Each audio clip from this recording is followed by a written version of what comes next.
Principe d'inertie.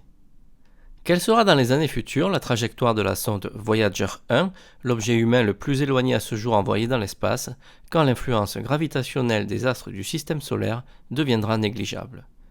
C'est ce que nous allons essayer de comprendre dans cette vidéo.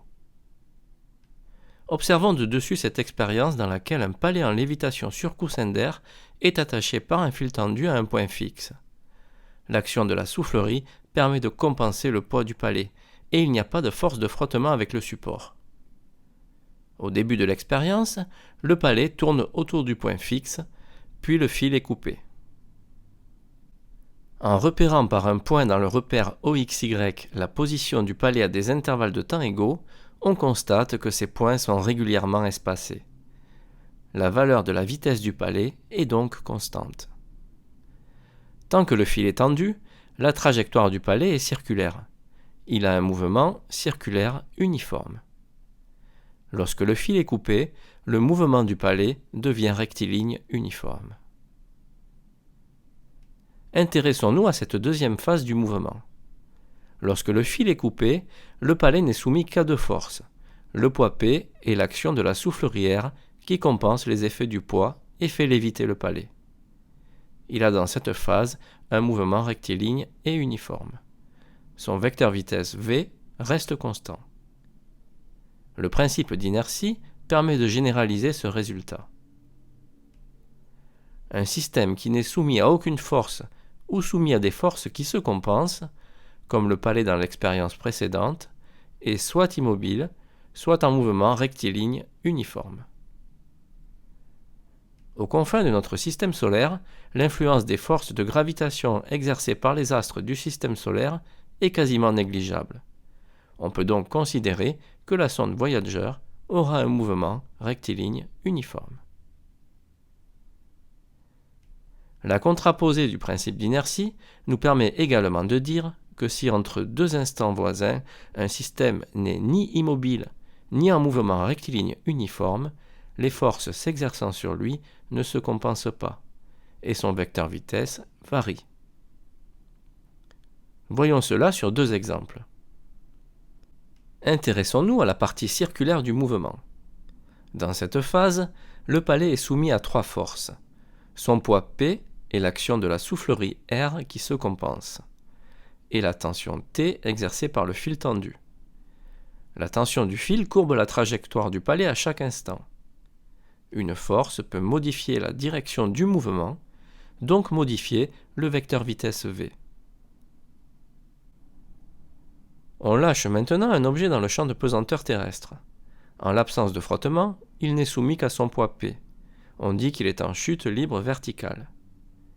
On repère à des intervalles égaux sa position sur un axe OY. Entre deux prises de mesure, la distance parcourue par le système augmente, donc sa vitesse augmente. Le poids a donc pour effet d'augmenter la valeur de la vitesse d'un corps en chute libre. Le vecteur vitesse est là aussi modifié. Retenons donc qu'un système qui n'est soumis à aucune force ou à des forces qui se compensent est soit immobile, soit en mouvement rectiligne uniforme. Que la contraposée du principe d'inertie permet d'affirmer que si un système n'est ni immobile ni en mouvement rectiligne uniforme, les forces s'exerçant sur lui ne se compensent pas. Enfin, une force s'exerçant sur un système peut modifier la valeur de sa vitesse, comme dans le cas de la chute libre verticale d'un objet, et ou la direction de son mouvement, comme dans le cas de la rotation d'un palais autour d'un point fixe. Réalisons un petit test de 3 questions. Mettez en pause lorsque le symbole suivant s'affiche pour prendre le temps de répondre. Choisir là où les bonnes réponses. Une force s'exerçant sur un système peut modifier la valeur de la vitesse de ce système, le vecteur vitesse v de ce système, la direction du mouvement de ce système.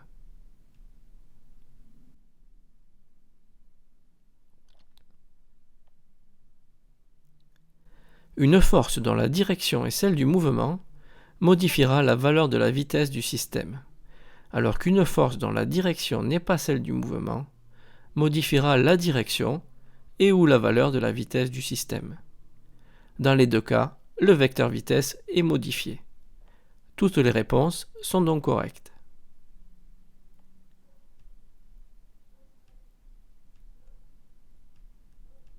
Choisir là où les bonnes réponses. Un palais de hockey se déplace sur une patinoire. Le schéma ci-dessous représente de la gauche vers la droite les positions successives du palais relevées à des intervalles de temps égaux. Le mouvement du palais est rectiligne uniforme. Le palais est soumis à des forces qui ne se compensent pas. Le principe d'inertie n'est pas vérifié.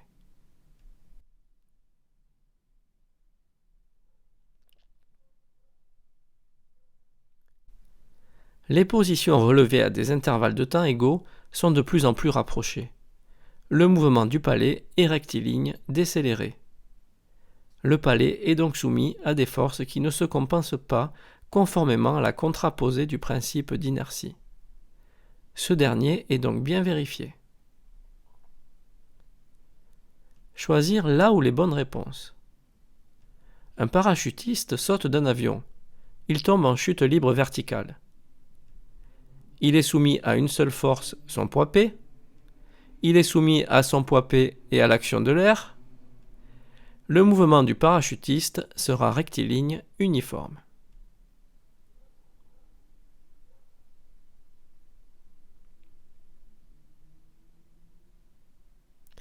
On dit qu'un objet est en chute libre verticale si l'on considère qu'il n'est soumis qu'à son poids P.